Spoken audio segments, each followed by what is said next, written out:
राधे राधे। आज हम आपको एक ऐसी कहानी सुनाने जा रहे हैं, ठाकुर जी की सच्ची कहानी, जिनको सुनकर आप भाव विभोर हो जाएंगे। कृपया इसको पूरा सुनिएगा, बीच में अधूरा मत छोड़िएगा। चलिए शुरू करते हैं।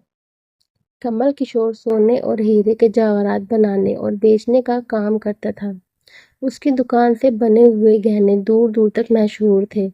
लोग दूसरे शहर से भी कमल किशोर की दुकान से गहने लेने और बनवाने आते थे। चाहे हाथों के कंगन हो, चाहे गले का हार हो, चाहे कानों के कुंडल हो, उसमें हीरे और सोने की बहुत सुंदर मीनाकारी होती कि सब देखने वाले देखते ही रह जाते थे। इतना बड़ा कारोबार होने के बावजूद भी कमल किशोर बहुत ही शांत और सरल स्वभाव वाला व्यक्ति था। उसको इस माया का इतना रंग नहीं चढ़ा हुआ था।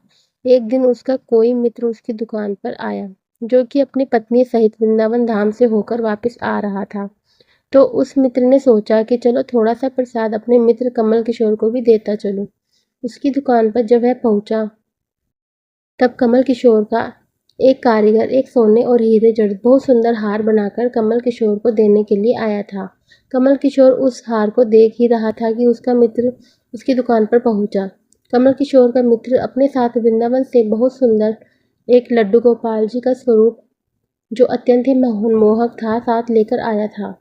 उस जब उसका मित्र दुकान पर बैठा तो उसकी गोद में लड्डू गोपाल जी विराजमान थे।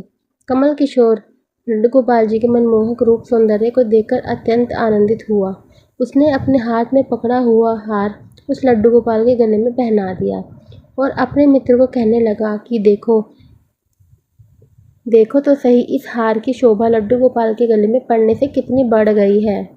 उसका मित्र और कमल किशोर आपस में बातें करने लगे। बातों बातों में ही उसका मित्र लड्डू गोपाल को हार सहित लेकर चला गया। दोनों को ही पता न चला कि हार लड्डू गोपाल के गले में ही पड़ा रह गया है। कमल किशोर का मित्र अपनी पत्नी सहित एक टैक्सी में सवार होकर अपने घर को रवाना हो गया। जब वह टैक्सी से उतरे तो भूलवश लड्डू गोपाल जी उसी टैक्सी में रह गए। टैक्सी वाला एक गरीब आदमी था, जिसका नाम बाबू था, जो कि दूसरे शहर से यहाँ अपने परिवार का पालन पोषण करने के लिए टैक्सी चलाता था और वह टैक्सी लेकर काफ़ी आगे निकल चुका था। आज उसको अपने घर वापस जाना था, जो कि दूसरे शहर में था।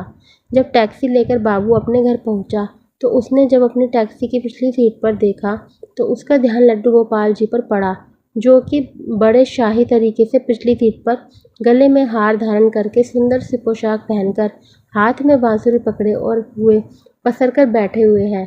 बाबू यह देखकर एकदम से घबरा गया कि यह लड्डू गोपाल जी किसके हैं, लेकिन अब वह दूसरे शहर से अपने शहर जा चुका था, जो कि काफ़ी दूर था, और वह सवारी का घर भी नहीं जानता था।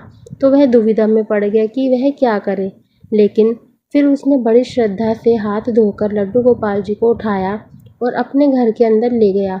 जैसे ही उसने घर के अंदर प्रवेश किया, उसकी पत्नी ने उसके हाथ में पकड़े लड्डू गोपाल जी को देखा और इतनी सुंदर स्वरूप वाले लड्डू गोपाल जी को देखकर उसकी पत्नी ने झट से लड्डू गोपाल जी को अपने पति के हाथों से ले लिया।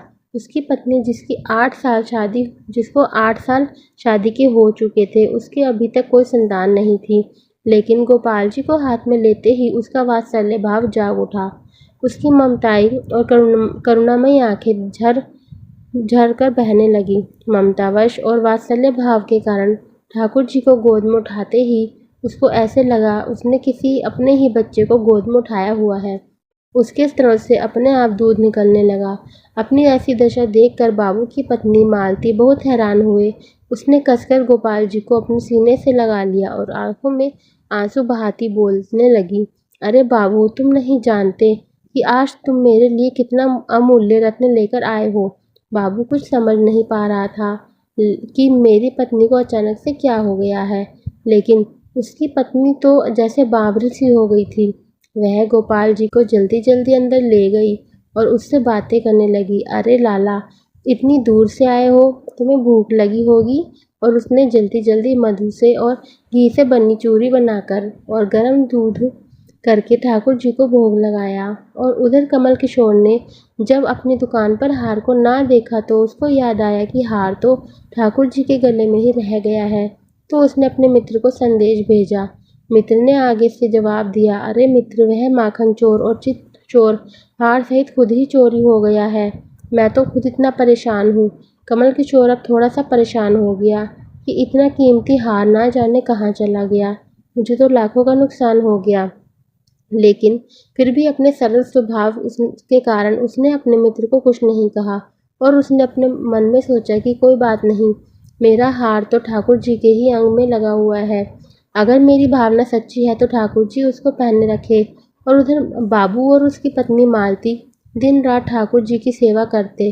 अब तो मालती अपने बाबू को लड्डू गोपाल जी अपने बेटे जैसे ही लगने लगे। लड्डू गोपाल जी की कृपा से अब मालती के घर एक बहुत ही सुंदर बेटी ने जन्म लिया।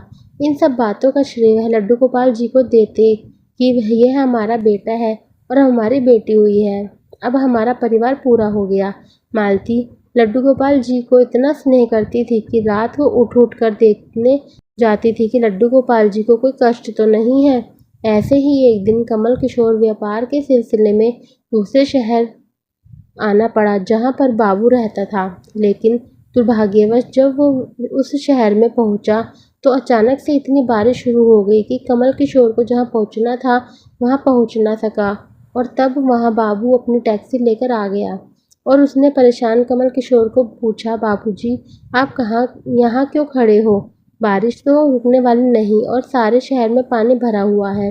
आप अपनी मंजिल तक ना पहुँच पाओगे और ना ही कहीं और रुक पाओगे। मेरा घर पास ही है, अगर आप चाहो तो मेरे घर आ सकते हो। कमल किशोर जिसके पास सोने और हीरे के काफ़ी गहने थे, वह अनजान टैक्सी वाले के साथ जाने के लिए थोड़ा सा घबरा रहा था।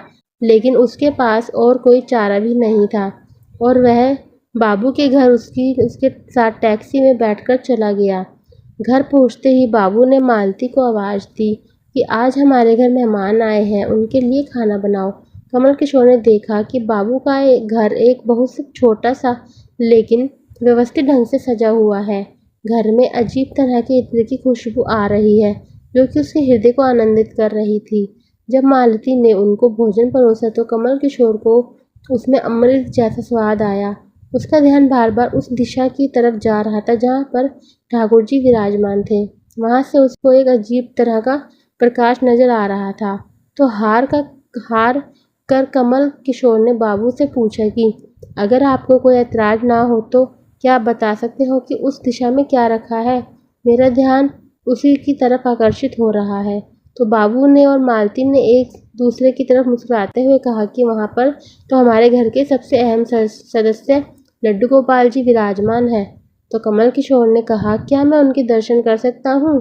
तो मालती उनको उस कोने में ले गई जहाँ पर लड्डू गोपाल जी विराजमान थे।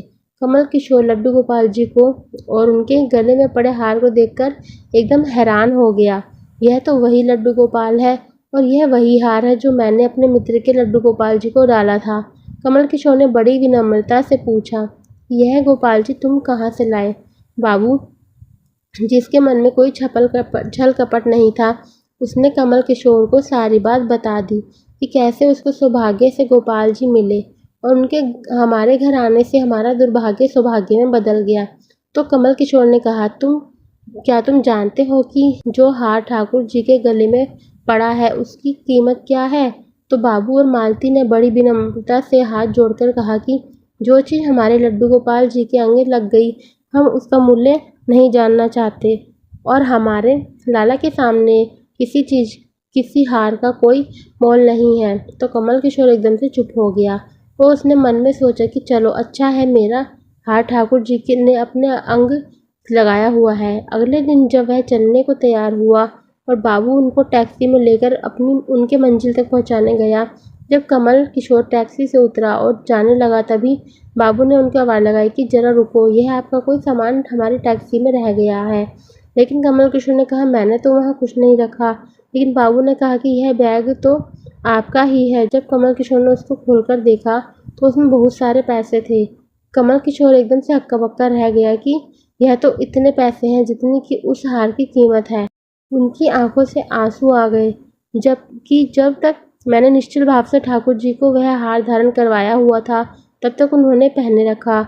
मैंने उनको पैसों का सुनाया तो उन्होंने मेरा अभिमान तोड़ने के लिए मुझे पैसे दे दिए हैं।